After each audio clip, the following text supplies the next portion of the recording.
Welcome to part 2 of my slightly messy Q&A. There is so much value in the video coming up, and I'm just going to go straight into the questions.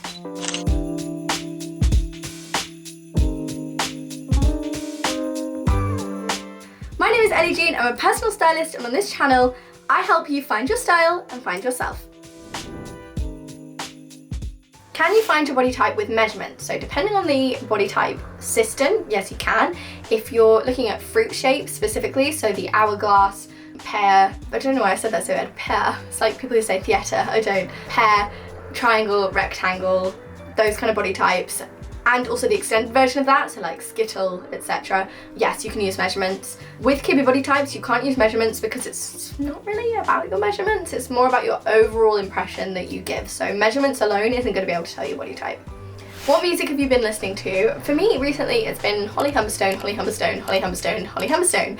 I went and saw her live at uni near me, and she was incredible. I loved every minute of it. I really love live music. It's something that I rediscover every year when I go to Latitude Festival. I get this really euphoric feeling, and it's something that I'd really love to do more. But I'm also quite picky about the artists that I like. I tend to like acoustic-y, female, sad voices like Holly Humberstone, Phoebe Bridgers, Taylor Swift. That kind of music tends to speak to me quite a lot, but I'm not exclusively that, but that is what really sings to me, and I can't always find that live, but that's, yeah, really love that. Been loving Scarlet specifically by Holly Humberstone has been, in my opinion, my song of the year. Like Spotify reckoned it was You're on Your Own Kid, but I don't think it recorded all of my Holly Humberstone plays somehow, because I think that song was #1. Are you different colour seasons, different months of the year? No, you're not. So a lot of people say like I tan in the spring, so therefore I'm more warm, therefore I suit warm clothes. This is not true. So obviously you tan more in the summer if you're not using enough SPF, but essentially what this means is your skin is getting darker, it's not actually getting warmer. Brown is not inherently always making you warmer. You might be able to get away with some warmer tones, but ultimately if those warm colours are not in your colour season, it's not making you warmer. Like more pigment does not make you warmer in tone, which is why there's lots of black women who are winters. It's just not how it works. More pigment doesn't inherently give you warmer colouring. What it does do is it makes you darker. If you looked at women of different shades of pigment throughout the same colour season, you find they have actually the same tone. What it could be is that in the summer your warmth is more obvious because you're actually warm toned, in which case you should be sticking to those colours even as you kind of lose pigment in the cooler seasons. What's your favourite colour to wear that's not in your season? I think for me the answer is black. I love wearing black. I love little black dresses. I think black can look incredibly chic. It's a very easy colour to wear. It's a very simple colour to wear. I actually just did a video about why you should stop wearing black, which was a message to myself as well as you guys. So yeah, need to stop wearing black. But I love wearing it. I think it can look really classy.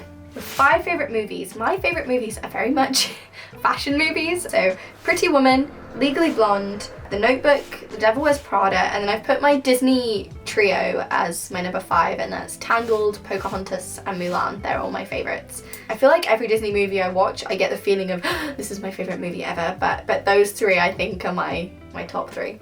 So how to come up with your own style templates. I'm obviously going to do this in a lot more depth, but basically this is the last stage in your body type, colour season, essences, style routes journey. I would say figure everything else out first, and then once you have a pretty good idea of what kind of silhouettes you like to wear, what kind of things make you shine, you can then start working out which of those things go well together and which outfits based on these things make you feel really confident. And that's essentially how you build your outfit templates. Like that's exactly what Kate Middleton's done, and that's what you see a lot of celebrities doing, and they bring out these same silhouettes again and again because they know that they work, they know that they're a winner. So you have to work out what's a winner first, just by experimentation, and then once you've got that down you can repeat it.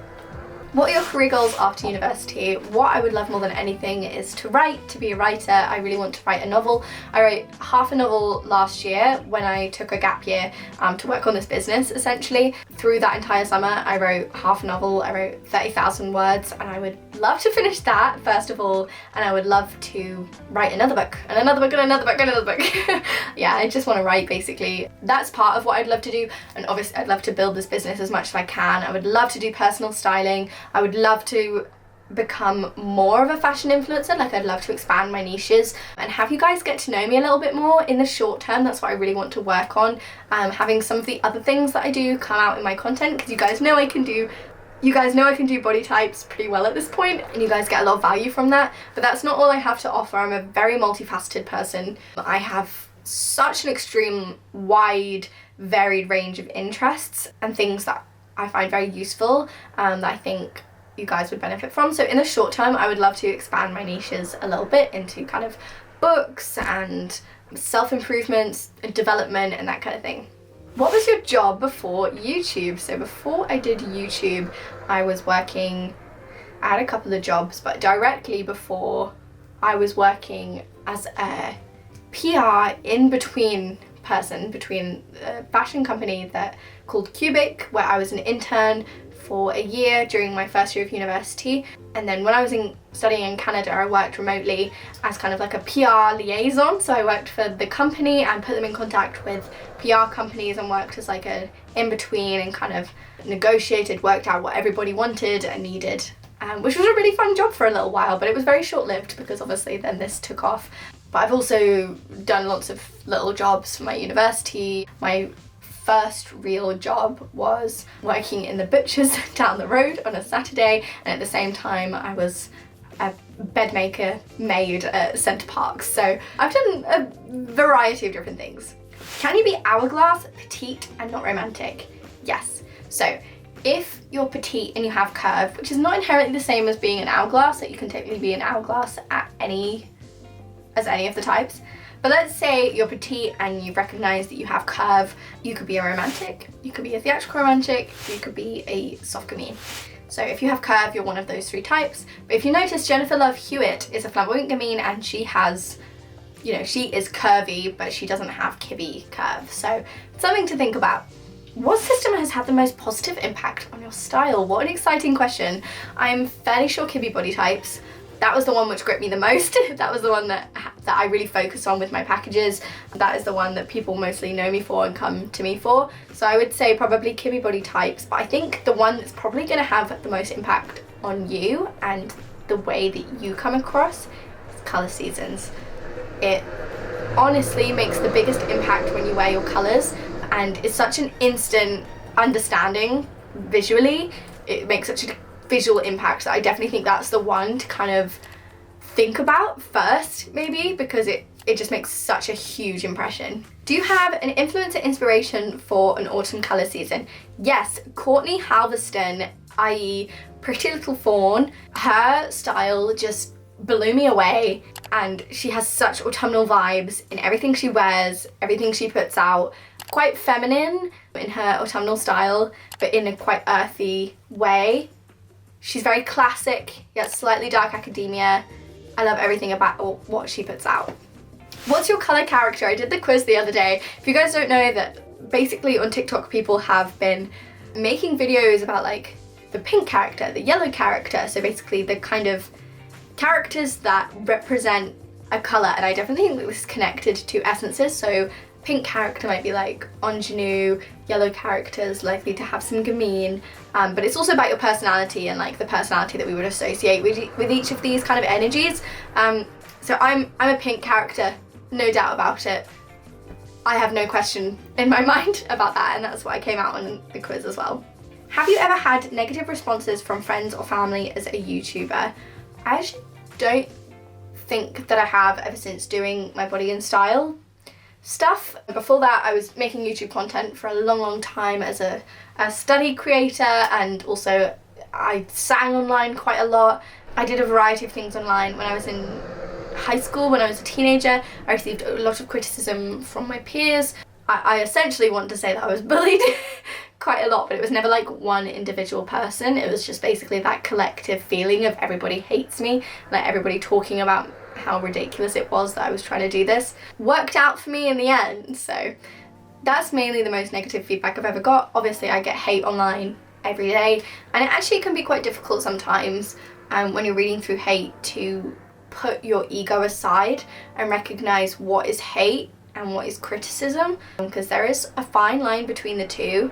I think I've got better at that over time, and I can see something and go, actually that's quite a fair point and quite an interesting point that I'd like to think about a little bit more. It's very difficult online because it can be quite a polarizing place, and admitting weakness or that you got something wrong can be quite hard, or that you're not sure on something, you're not sure if what you said was correct or not.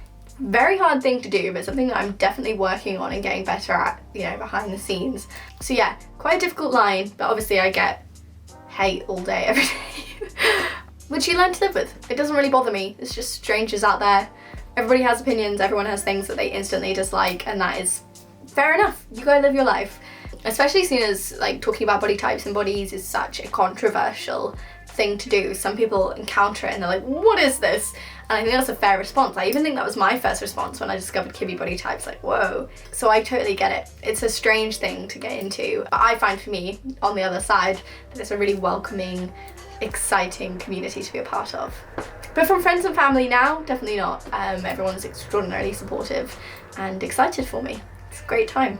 If you've enjoyed this video, I think you will enjoy the last Q&A that I did. Also, sorry I've had to film this in my mum's dressing room today. I appreciate that it's not quite as good as my studio, which is in the stable. Someone did actually ask about that, like, do you film in a dorm? I don't film in a dorm. I film in a stable in my garden that I spent earlier this year. I spent a few days painting and putting a carpet in, putting a floor in, and putting some cabinets in and making it feel a little bit homely. Yeah, it's literally just a room in the garden, which is why you can always hear the birds. Today, unfortunately, all you can hear is cars probably, but I hope that this is a good enough temporary setup considering it is so cold outside that I just cannot bring myself to film out there. I really appreciate you supporting and watching for this slightly less than ideal setup in here today. If you want my opinion on your body type, color season, essence, style, make sure to check out bodyandstyle.com and go and book an appointment with me. What have you got to lose? Thank you so much for watching. I will see you next time.